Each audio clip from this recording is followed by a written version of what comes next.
انہیں ایک موقع مل گیا 9 مئی کے بعد، لوگوں کو لوٹو، 9 مئی میں لوگوں کو پکڑو، پھر بتا وصول کرو، پھر لوگوں کو چھوڑو۔ یہ ریاست جو ہے اس کا پورا نیا سٹرکچر بنانا پڑے گا، کوئی نیا قائد اعظم آئے گا، پھر اس کو آزاد کروانا ہے۔ یعنی کہ آزاد ہونے کے بعد بھی ہمیں آزادی چاہیے، آزاد ہونے کے بعد ہمیں پھر سے آئین لکھنا چاہیے، آئین لکھ کے پھر اس کے اوپر عمل کرنا چاہیے، پھر نئی فورس بھرتی کرنی چاہیے۔ اچھے لوگ بھی ہیں، میں ایسے نہیں کہتا، لیکن جس طرح کے حالات ہم دیکھ رہے ہیں، آزادی تو کہیں پہ بھی نظر نہیں آتی۔ ہر طرح کا ادارہ جو ہے وہ بالکل تباہ و برباد ہو چکا ہے، جو محافظ تھے وہ چور چکے اور کچے کے ڈاکو بن چکے ہوئے ہیں۔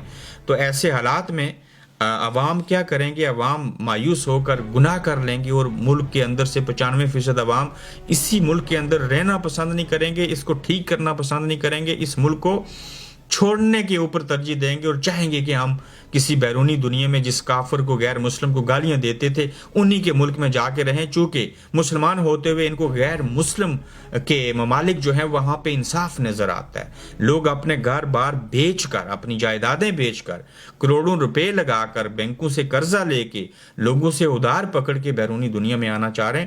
یہ حالت ہو چکی ہے، لیکن کوشش کریں اسی ملک میں رہیں، بڑا اچھا ہے۔ ہم تو چاہے حالات کے مارے یہاں پہ آگے روزگار کی تلاش میں، ہمارے بس میں بھی ہوتا تو ہم بھی وہیں پہ قیام کرتے ہیں۔ تو اپنے ملک کو ٹھیک کرنے کے لیے کوشش کیجئے، اس کا حل یہ نہیں ہے کہ آپ وہاں سے بھاگ جائیں۔ اپنا خیال رکھیے گا، تو جلد آپ سے انشاءاللہ پھر ملاقات ہوگی۔ آپ دیکھ رہے ہیں گورکھدھندا ابرار قریشی کے ساتھ۔